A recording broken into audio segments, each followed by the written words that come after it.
যখন test match জিতেছি পাকিস্তান তখন কিন্তু আমাদের তখন নাইটের মনে খেলেছে বাট হাসান মাহমুদ চ্যাম্পিয়ন না আমাদের স্টিলেন গিয়ে হাসান মাহমুদ আমাদের তাসকিন আছে।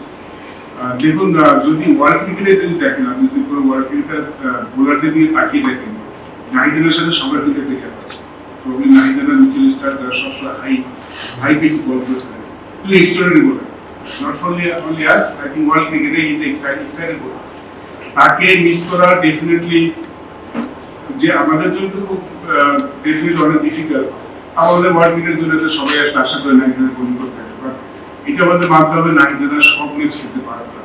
আপনি যতই বলেন নাহিদের কে মেনে নিয়ে কিন্তু আমাদের এগোতে হবে, নাহিদের না থাকাটা অনেক বড় সেটব্যাক। আমরা যে যেভাবে আমি অস্ট্রেলিয়ার আপনার দলটা দেখেন ওরা আমাদের যেভাবে মিলেছে, তো সেখানে ও থাকাটা অবশ্যই অনেক বড় ম্যাটার করে। বাট আমি যেটা বললাম শুরুতে, যখন আমি আমার সেরা খেলোয়াড়টাকে পাবো না, আমি সেটা নিয়ে আসলে বসে থাকতে গেলাম।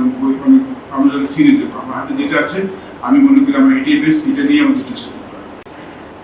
আমরা তো যখন টেস্ট ম্যাচটা মানে পাঠিয়েছি, শুধু দেখেন যে এখানে কিন্তু আমাদের রেগুলার ব্যাটসম্যান সেখানে কিন্তু আমরা হাত দিই, বোলিং আমরা প্রথমে ক্লিয়ার করেছি। আমরা বোলিংটা আমরা আমাদের মূল বোলারদের বাড়তি সতর্কতা হিসেবে রেগুলার ওয়ার্কআউট ম্যানেজমেন্ট হিসেবে তারা মানে অ্যাভেলেবল ছিলেন, বাড়তি সতর্কতা হিসেবে আমরা খেলাবো। এবং আমরা টেস্ট ম্যাচটা মনে হয় হেরেছি না, মানে 400 রান করেছি, বাট আমি স্ট্রংলি বিলিভ করি আমাদের প্রথমে 300+ রান করতে মনে 400 রান করতো না। এখানে কিন্তু তাইজুল ইসলাম 7 উইকেট নিয়েছে। তো আমরা টেস্ট ম্যাচটা হেরেছি বিকজ উই ব্যাটেড ব্যাডলি, খুব বাজে ব্যাটিং করেছি বলে হেরেছি। সো এখানে এক্সটার্নাল প্রেশার আসার কথা আসেনি, কারণ আমরা আসলে বোলিংটা চেঞ্জ করেছি, বাট যারা এই বোলিং এ ছিলেন তারা কিন্তু সবাই আমার টেস্ট করে বলে।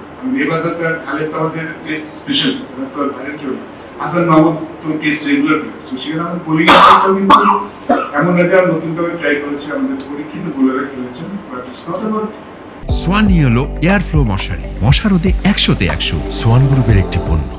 বোলিং আমার মনে হয় ইটস অ্যাবাউট ব্যাটিং। আমার ফুল সিরিজটাই আপনি টেস্ট বলেন, ওডিআই বলেন, ইভেন টি20তেও আমরা সিরিজে তো ভালো ব্যাটিং করেছি বলে আমি মনে করি না, সেখানে ভালো ব্যাটিং করেছি। সো না প্রেশার আসেনি, but you know when you lost in Zimbabwe, এটা এই সিরিজটা আমরা আগে যখন জিম্বাবুয়ের সাথে হেরেছি, জিম্বাবুয়ের সিরিজ হারাটা আসলে আমাদের সব মেনে নিতে কষ্ট হয়।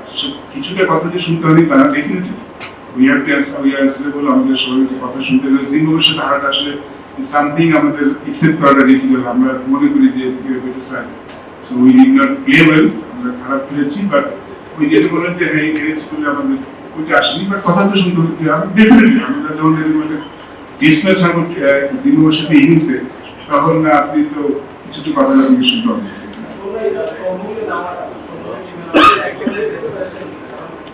কিছুটা ডিসকাশন বলতে পারি, yes you right, because to be honest আপনি যদি আমাদের এনসিএলটা দেখেন, এখানে যারা রান করেছে তারা আসলে একদম নিউজ প্লেয়ার। জাকির হাসান আছেন আরেকজন যিনি টেস্ট ম্যাচ খেলেছেন, বাট আমাদের কাছে মনে হয় সুমন ইজ মোর এই পেসটাও আগে খেলেছে অন্যদের থেকে। এই পেস যে বোলিংটা এই পেসটা সমস্যা যেটা খেলেছে বাইরে খেলেনি। আমরা যেটা বললাম যে আমরা আমাদের পাইপলাইনে খেলোয়াড় আছেন তারা কি তাদেরকে অ্যাটলিস্ট আমাদের টেস্ট ম্যাচে আসার আগে 1-2 বছর সময় দিতে হবে আমাদেরকে। প্রবলি এই যে নেক্সট সিরিজগুলি আছে সেগুলো খেলার পরে, তারপরে যে আমাদের সঙ্গে এসিএল আছে, বিসিএল আছে, কিছু খেলা পারফর্ম করেছে, প্লেয়ার শিবলি কিছু খেলার পারফর্ম করেছে, বাট প্রীতম কুমার পারফর্ম করেছে, বাট আমার মনে হয় তাদেরকে এখনই টেস্ট ম্যাচে আসার মতো আসলে তাদের অবস্থা হয় না। আমরা তাদেরকে আর সময় নিয়ে আসতে চাই। পাইপলাইনে যারা আছেন তারা আসলে আমরা মনে করি এই মুহূর্তে অস্ট্রেলিয়ার সিরিজে না নিয়ে আমরা পরীক্ষিত